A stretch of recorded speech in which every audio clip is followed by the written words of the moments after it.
Тіпті жоғалтып алудан қорқатын нәрселерімнен де бас тартатын болдым. Бір хикая басталып, бір хикая аяқталады да, күндер де өте береді екен-ау.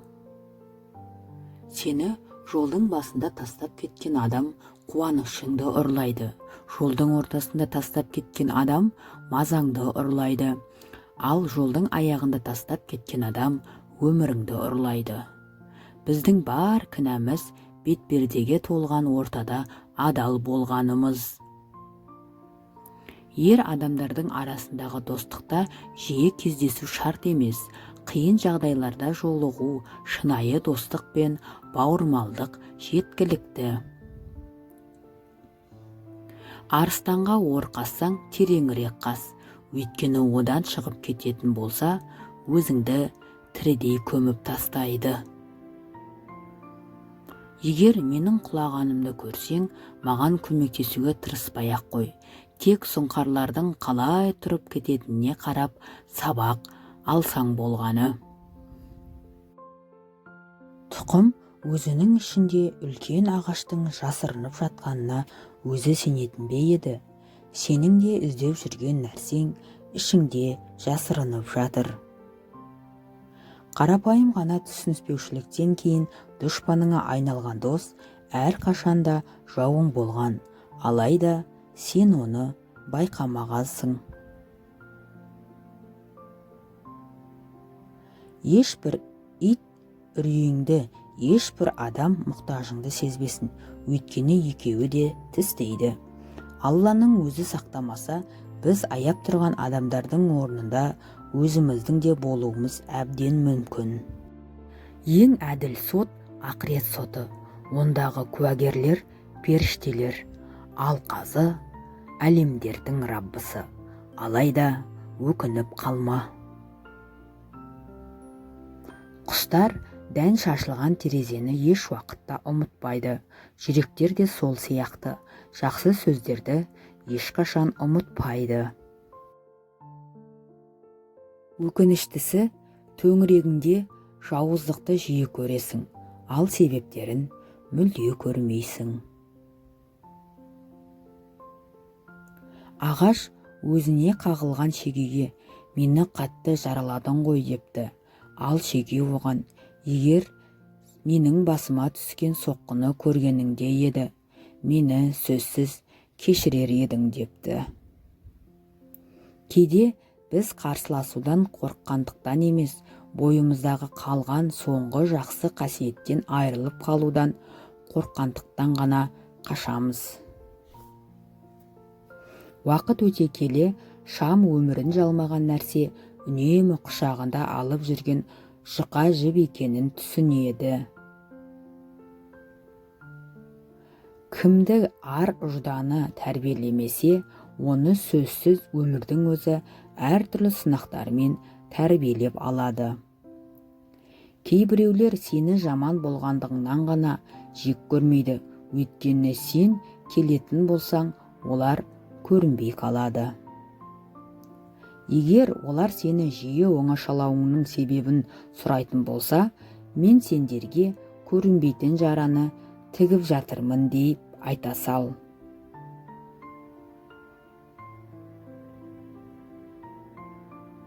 Егер Алла сенің абыройыңды көтергісі келсе, саған беделіңді түсіретін әрі көре алмайтын адамды жіберіп қояды. Мен әлсіз емеспін, алайда қарсыласым мен үшін қымбат адам еді. Сенің қадір қасиетің дәрі секілді, оны әрқашанда балалардың қолы жетпейтін жерде сақтауға тиіссің. Кейбір істердің соңы кофе сияқты ащы болады, бірақ ол сені ояу әрі сергек етеді. Мен қараған нәрсеге сен де қарауың мүмкін, алайда мен көрген нәрсені сен көре алмайсың. Тілің ақылыңнан озып кетпесін, әріп танығаның бәрі сөйлеуді меңгере бермейді. Бәрі де жаза алады, алайда оқитындар аз. ал түсінетіндер мүлдем сирек кездеседі.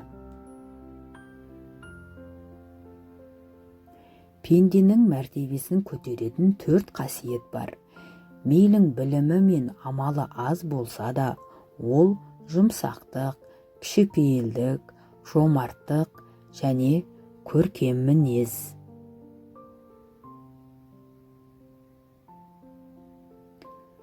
Тамшы тасты да теседі. Күн сайынғы кішкентай қадамдар үлкен нәтижелер әкеледі.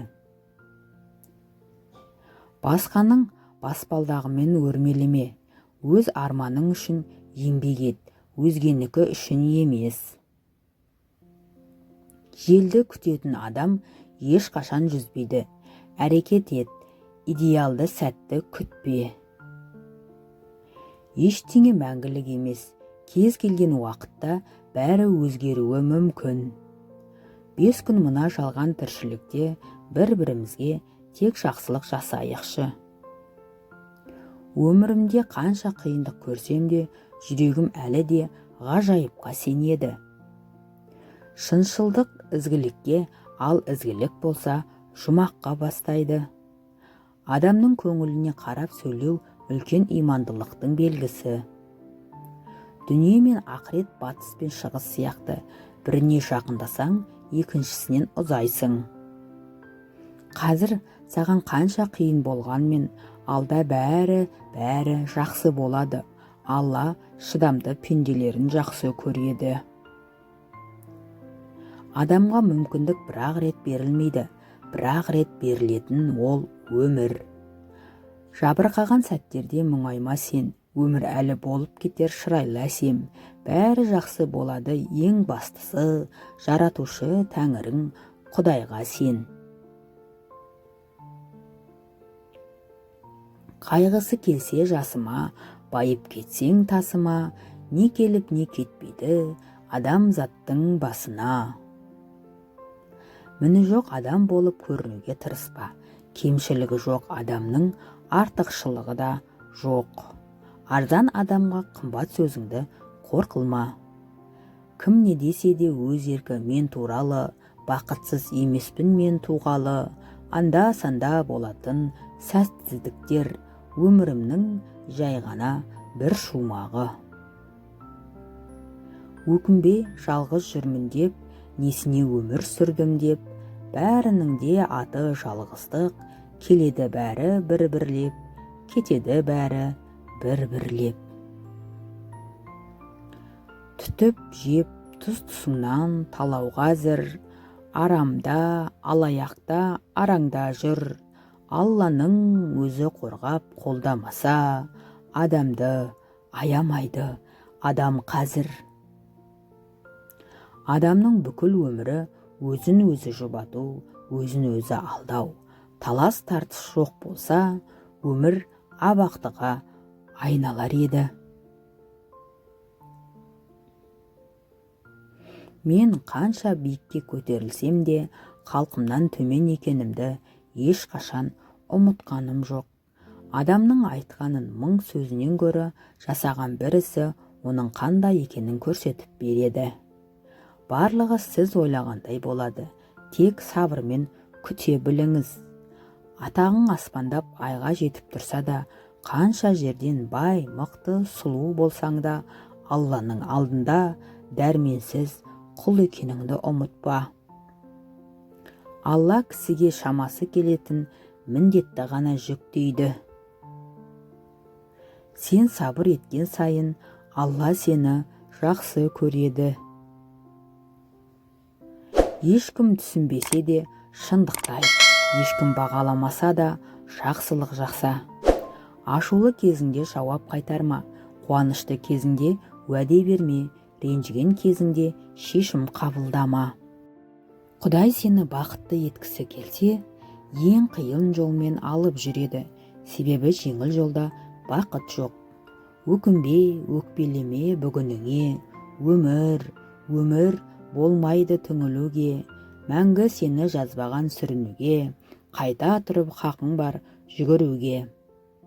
Әр атқан таңым үшін, қолдағы барым үшін Аллаға шүкір. Басқалар не ойлайды деген сұрақ ең соңғы орында тұруы тиіс. Негізінде басқаларға бәрібір. Өмір сенікі ғой.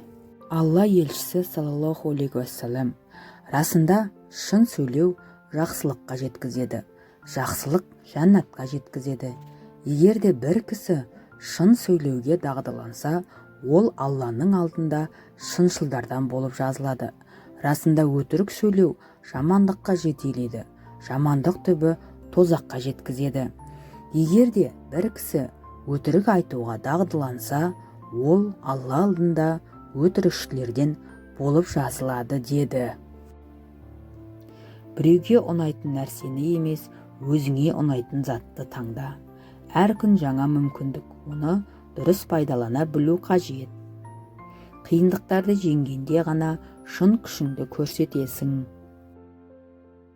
Бір қадам алға бассаң, әлем саған 2 қадам жақындайды. Құрметті көрермен, арнаны қолдап, лайк басып, коммент қалдырып, достармен бөлісуді ұмытпаңыздар. Қарағаныңызға көп рахмет.